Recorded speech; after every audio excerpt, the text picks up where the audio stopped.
হাসির রাজা, জ্ঞানের রাজা, রসিক রাজা।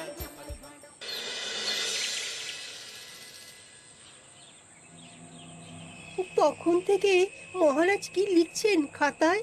মনে হচ্ছে সকাল থেকে চিন্তা ওনার মাথায়। হ্যাঁ, তাই মনে হচ্ছে।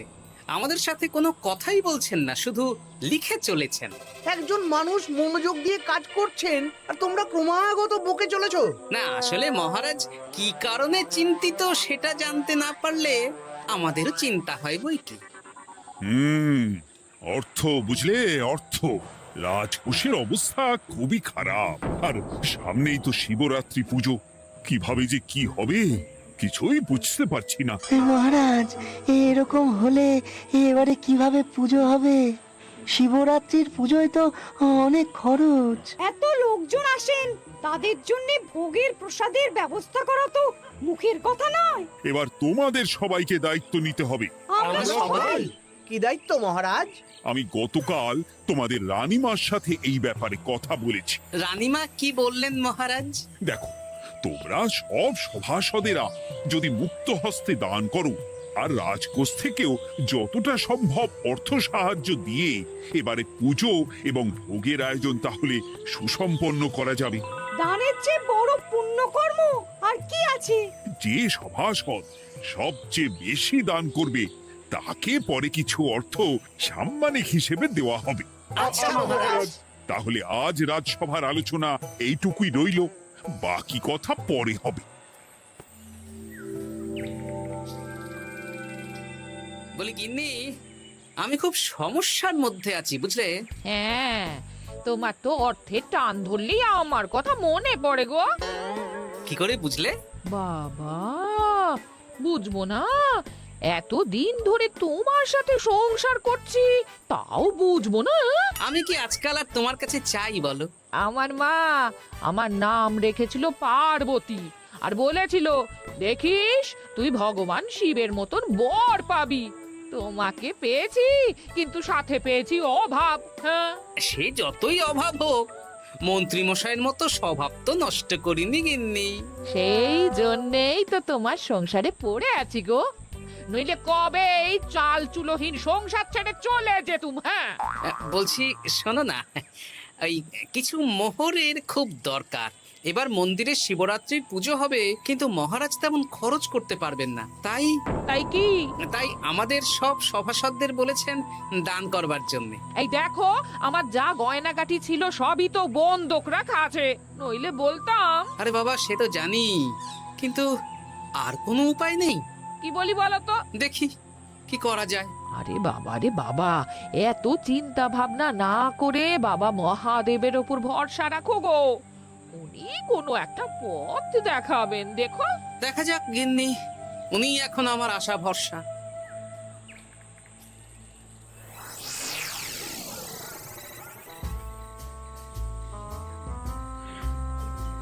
আরে মন্ত্রী মশাই, আপনি তখন থেকে শুধু এদিক ওদিক করছেন কেন বলুন তো? তা কি করব? না, আমরা তো বুঝতে পারছি না আপনার কি হলো। জীবনে অনেক অপমানিত হয়েছি, অনেক মার খেয়েছি, এবার সম্মান চাই। আর কেউ সম্মান না করলেও আমরা কিন্তু আপনাকে বেশ সম্মান করি মন্ত্রী মশাই। তোদের সম্মান আর মহারাজের সম্মানের মধ্যে অনেক পার্থক্য আছে। না, ওই ছোট মুখে বড় কথা বলছি মন্ত্রী মশাই, ক্ষমা করবেন। হ্যাঁ, মহারাজ আপনাকে কেন সম্মান করবেন? সামনে শিবরাত্রি, প্রত্যেক বছরের মতন এবছরেও গ্রামের মন্দিরে রাজবাড়ির তত্ত্বাবধানে পুজো হবে, আর সেই পুজোয় আমাকে দান করতে হবে। তা করুন, আপনার কি অর্থের অভাব নাকি? আরে বাবা, সব অর্থ দিয়েই তো তোদের গিন্নিমার গয়না বানিয়ে দিয়েছি, আমার হাতে আর আছে কই? ও, এই সামান্য ব্যাপার। আপনি মাছের তেলে মাছ ভাজুন। হ্যাঁ, আমিও তো তাই বলতে চাইছি। খোলসা করে বলতো তুই কি বলতে চাইছিস? মানে আমি বলতে চাইছি, আপনি আমাদের দায়িত্ব দিন, আমরা রাজ্যবাসীদের থেকে চাঁদা তুলবো, ভিক্ষে করব। আরো অনেক কায়দা করে অর্থ উপার্জন করে আপনার হাতে দেব, আর সেই অর্থ আপনি নিজের বলে চালিয়ে দেবেন। ব্যাস, তাহলে তো আমার 90% চিন্তাই মাথা থেকে নেমে গেল। ব্যাস, আর কোনো চিন্তা নেই।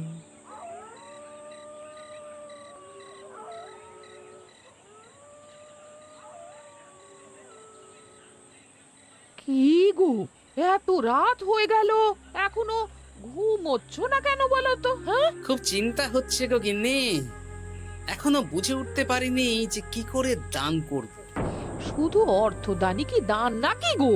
শিব ঠাকুর তো আমাদের প্রত্যেকের মধ্যেই রয়েছেন গো। হ্যাঁ, তা তো তিনি আছেন। তুমি বরং ভক্তদের সহযোগিতা করো। পুজোর দিন ভক্তরা দূর থেকে যাতে মন্দিরে আসতে পারে সেই ব্যবস্থা করো। মন্দির প্রাঙ্গণ পরিষ্কার পরিচ্ছন্ন রাখো। হ্যাঁ, ঠিক বলেছো গিন্নি, এটা তুমি ঠিক বলেছো।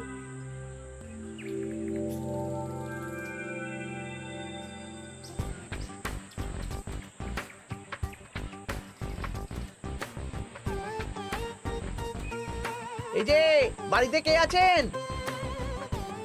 মন্ত্রী মশাই বলুন।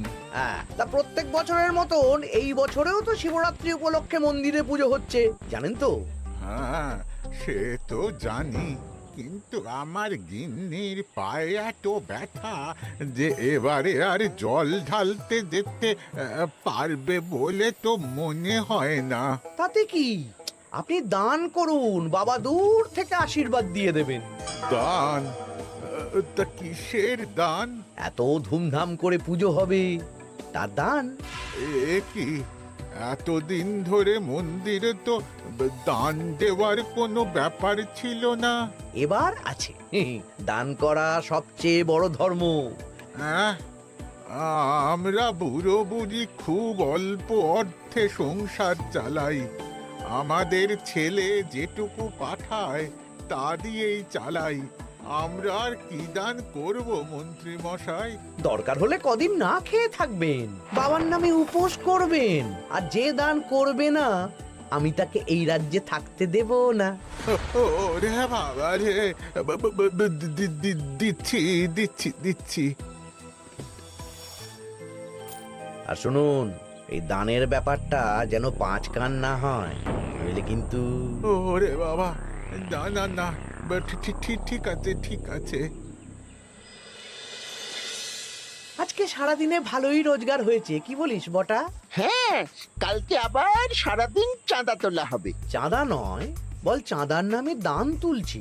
হ্যাঁ, আর যা ভয় দেখাচ্ছি, কেউ ভয় মুখ খুলবে না। সেই তো যাই, এরকম চলতে থাকলেই আমাকে সেরার সেরা দানি হওয়া থেকে কেউ আটকাতে পারবে না। এই তুমি এই ভর দুপুরে বস্তা কাঁধে নিয়ে কোথায় যাচ্ছ গো? হ্যাঁ, একটু জঙ্গলের দিকে যাচ্ছে গিন্নি, শুকনো কাঠ নিয়ে আসি। পুজোর দিন তো ভোগের রান্না করতে জ্বালানি লাগবে, দেখি শুকনো কাঠ নিয়ে রাজবাড়িতে দিয়ে আসবো। বেশ বেশ বেশ, যাও।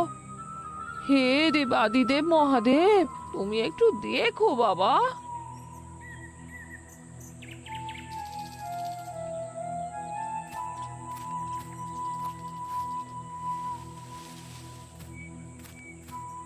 আরে আরে, নগেন খুঁড়ো না, এই সময় কাঠ কুড়োচ্ছ কেন? কি আর করবো গোপাল, কাঠ কুড়িয়ে নিয়ে যাচ্ছি, এবার এগুলো হাটে বেচবো। সে কি গো, তোমার ছেলে তো শহরে চাকরি করে বলেছিলে, এ মাসে সে অর্থ পাঠায়নি? সে তো পাঠিয়েছিল বাবা, কিন্তু আর ভাগ্যের পরিহাস, কি বলবো বলো। কি হয়েছে, কোনো সমস্যা নাকি? না না না, সমস্যার কথা জানানো যাবে না, জানালেই আমাদের বিপদ। আরে কি হলো, চুপ কেন? কি গো খুড়ো, কিছু বলো। কাউকে বলবে না তো বাবা? না না, বলো না, আমি কাউকে বলবো না, আমাকে বিশ্বাস করতে পারো। আসলে আজকে সকালে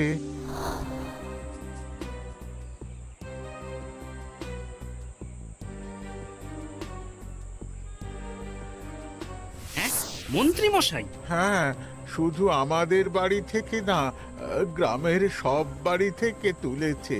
ঠিক আছে খুড়ো, তুমি নিশ্চিন্তে থাকো। আর আমার চিন্তার শেষ নেই। আমার গিন্নির কদিন ধরে এত পায়ে ব্যথা যে এবারে অতটা হেঁটে মন্দিরে বাবার মাথায় দুধ ঢালতে যেতে পারবে না। ঠিক আছে, তুমি একদম চিন্তা করো না, আমি দেখছি কি করা যায়।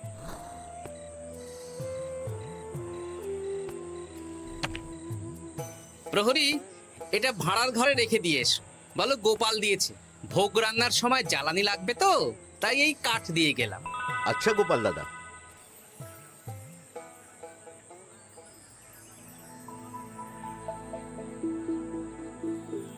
তারপর সবাই কিছু অর্থের যোগান করতে পারলে মহারাজ, আমি 5 মোহর অর্থ সাহায্য করতে চাই। আমিও 5 মোহর মহারাজ। বেশ। গোপাল, মহারাজ, এখন আমার হাত একদম খালি, তাই আমি অন্যভাবে সহযোগিতা করার চেষ্টা করছি। কিরকম? এই তো গতকাল আমি 1 বস্তা কাঠ দিয়ে গিয়েছি, আজকে আরো দেব। তারপর আগামীকাল মন্দির চত্বর পরিষ্কার করব, আগাছা পরিষ্কার করব, পুজোর দিন ভিড় সামলাবো, যারা দূর থেকে আসবে তাদের একটা গরুর গাড়ি করে নিয়ে আসবো। আচ্ছা, বেশ বেশ, কর। মন্ত্রী, মহারাজ এই নিন, এতে 200 মোহর আছে। আমি আরো দান করব, আপনি কোনো চিন্তা করবেন না মহারাজ। বাহ বাহ বাহ বাহ বাহ, এ তো বিশাল ব্যাপার। আমি জীবনে অনেক পাপ করেছি, তাই এখন দান করে একটু যদি পুণ্য লাভ হয় সেটাই আশা। বেশ বেশ। পণ্ডিত, তুমি আর রাজবৈদ্য তাহলে পুজোর দশকর্মা দ্রব্যাদি কেনাকাটা শুরু করো। এখন ধারে নিয়ে আসবে, পুজোর পরে সব শোধ করে দেওয়া হবে। আচ্ছা মহারাজ, ঠিক আছে। তাহলে আজকে আমি আর পণ্ডিত মশাই দুজনে বাজারের দিকে যাব আর সব দশকর্মার দ্রব্যাদি কিনে নিয়ে আসব। হ্যাঁ হ্যাঁ, তাই কর।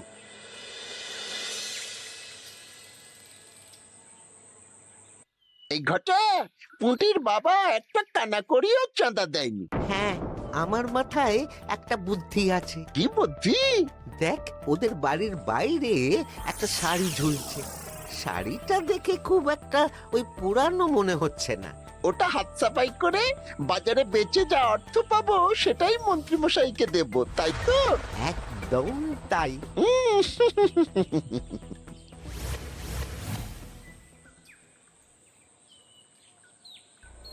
হাই পুটি, দেখ তোদের বাড়ি থেকে বটা ঘটা কাকা শাড়ি চুরি করছে। হ্যাঁ তাই তো, ন্যাপলা। ওরে বাবা রে, মরে গেলাম রে, ওরে মরে গেলাম। পালাও পালাও পালাও, ওরে বাবা। এই কি হয়েছে রে? চিৎকার করছিস কেন? আর বটা ওভাবে পালালো কেন? এই বটা ঘটা কাকা ওই পুটির মায়ের শাড়ি চুরি করে পালাচ্ছিল, আমরা ধরে ফেলেছি। সাব্বাস, এই তো চাই। তার মানে মন্ত্রী মশাই এখন দান করার জন্য চুরিও করাচ্ছে। বাহ! কি ভাবছো গোপাল দাদা? না, কিছু না। আচ্ছা পুটির বাবা, তোমাদের বাড়ি মন্ত্রী মশাই চাঁদা তুলতে আসেননি? এসেছিলেন তো, কিন্তু আমি বলে দিয়েছি আমি পারবো না। নিজেদের বীজ ধান কেনার অর্থ নেই, চাঁদা দেবো কি করে? আচ্ছা, এই ব্যাপার, এবার বুঝতে পেরেছি। অনেক ভয় দেখালেন, চমকালেন, কিন্তু কিচ্ছু দিইনি। তাই বটা ঘটা চুরি করতে এসেছি, বুঝেছি। বেশ, এই সাবধানে থেকো। কিভাবে যে সংসার চালাবো? শোনো পুটির বাবা, তুমি এক কাজ করো। বলো। জঙ্গলে অনেক ধুত্র গাছ, আকন্দ গাছ আছে। তুমি পুজোর দিন সকাল থেকে মন্দিরের কাছে একটা ফুল মালা বেলপাতার দোকান দাও। এটা ভালো বুদ্ধি দিয়েছো। আমি তো এখন মন্দির প্রাঙ্গণ সাফ সাফাই করতে যাচ্ছি, আমি বরং কাজের ফাঁকে তোমার জন্য একটা ছাউনি দিয়ে মন্দিরের কাছে দোকান বানিয়ে দেব। তাহলে তো খুবই ভালো হয়। এই পুটি, তোরাও আমার সাথে চল, হাতে হাতে সাহায্য করবি। চল চল চল। চলো গোপাল দাদু।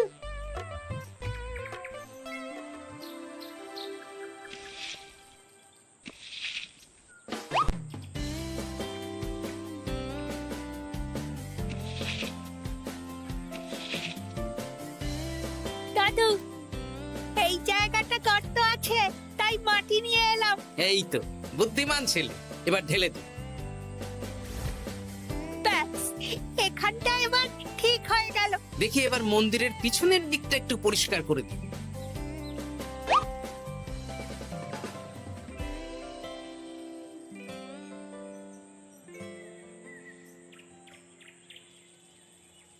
জয় মহাদেব। কি কিসের আওয়াজ হলো? হ্যাঁ দাদু, কিরকম একটা টং করে আওয়াজ হলো। দেখি তো।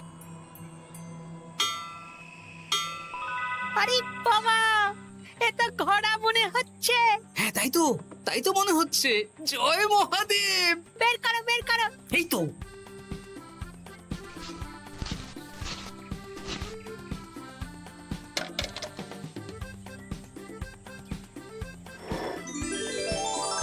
ও দাদু, এ তো সোনার মোহর।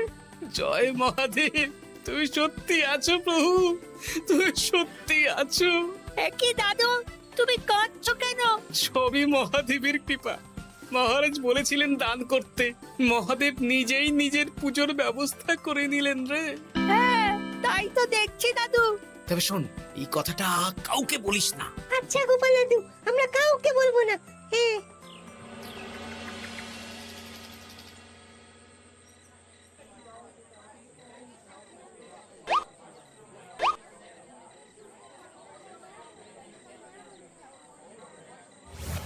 এবার আগামীকাল পুজো।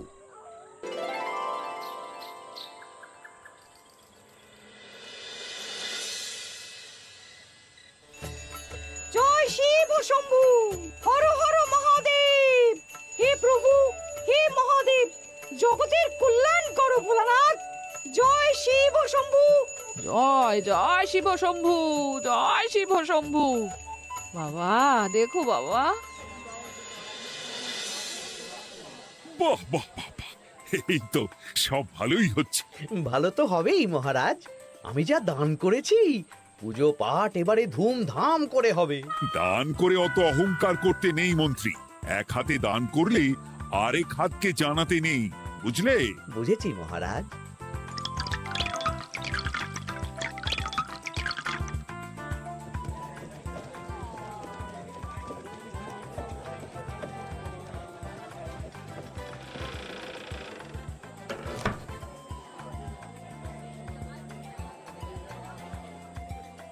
আসুন খুড়িমা, আপনি আসুন। সত্যি গোপাল, তোমার মতো মানুষ হয় না। আমার পায়ে বড় ব্যথা, ভেবেছিলাম এই বছর হয়তো মন্দিরে আসতেই পারবো না। আহা, আমি তো আপনার ছেলের মতন। আর কাল আবার আসতে হবে, বড় মাঠে ভোগের আয়োজন আছে, গাড়ি পাঠিয়ে দেব, কেমন? বেঁচে থাকো বাবা, বেঁচে থাকো। দেখো দেখো গোপালকে দেখো, ও হয়তো অর্থ সাহায্য করেনি, কিন্তু অন্যভাবে কত সাহায্য করছে। এই মন্দির প্রাঙ্গণ থেকে সব আগাছা পরিষ্কার করেছে। মহারাজ, আপনার সাথে কিছু কথা আছে। কি কথা? এখানে বলা যাবে না, যা বলবো আড়ালে। আচ্ছা চল।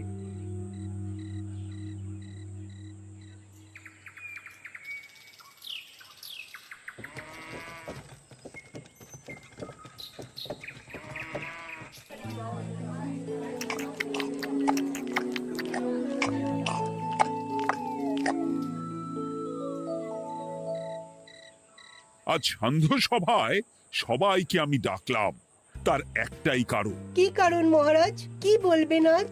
গতকাল শিবরাত্রির পুজো আর আজ বেলার পুজোর ভোগ গ্রহণ পর্ব বেশ ভালোভাবেই সুসম্পন্ন হলো। এতে আমি খুব খুশি ও শান্তি পেয়েছি। তাই মহারাজ আমাকে সম্মান প্রদান করবেন, তাই তো? আমার মনে হয় আমি সবচেয়ে বেশি দান করেছি। না, তুমি তো কোনো নিঃস্বার্থ দানই করনি। মানে আমি যে কত মোহর দিলাম। ওগুলো তো লোকজনকে ভয় দেখিয়ে দানের নামে চাঁদা তুলে দিয়েছো। ছেড়েছে, সব জেনে গেছেন। হ্যাঁ, সেই জন্য সম্মান নয়, তোমাকে শাস্তি দেওয়া হবে। ওরে বাবা রে, ভুল হয়ে গেছে, ভুল হয়ে গেছে। ক্ষমা করুন মহারাজ, ক্ষমা করুন। এসব ক্ষমার অযোগ্য ভুল। যাই হোক, মহাদেবের কৃপায় মহাদেবের পুজো হয়েছে। তুমি যে অর্থ লোকজনের কাছ থেকে তুলেছিলে সেটা লোকজনের মধ্যেই বিলিয়ে দেওয়া হবে। তাহলে পুজোয় যা খরচ হলো তার বকেয়া কিভাবে মেটাবেন? সেটার ব্যবস্থা তো স্বয়ং মহাদেব করেছেন মন্ত্রী মশাই। হ্যাঁ, মহাদেব কিভাবে? আমি একদিন বিকেল বেলা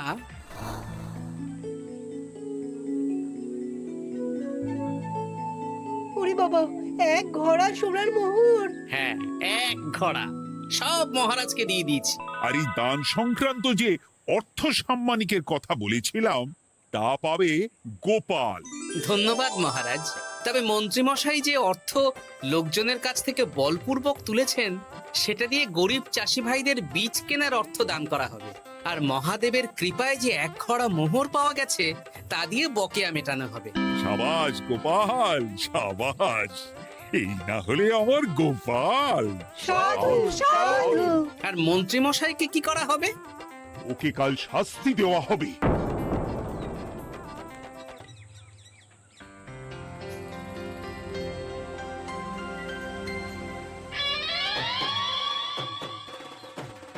মহাদেব, ও শিব ঠাকুর, আমাকে ক্ষমা করে দিন, ক্ষমা করে দিন আমাকে।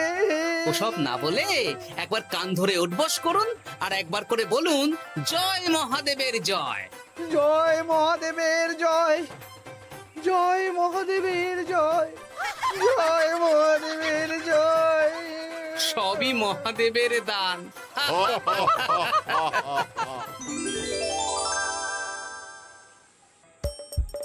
হাসির রাজা জ্ঞানের রাজা রসিক রাজা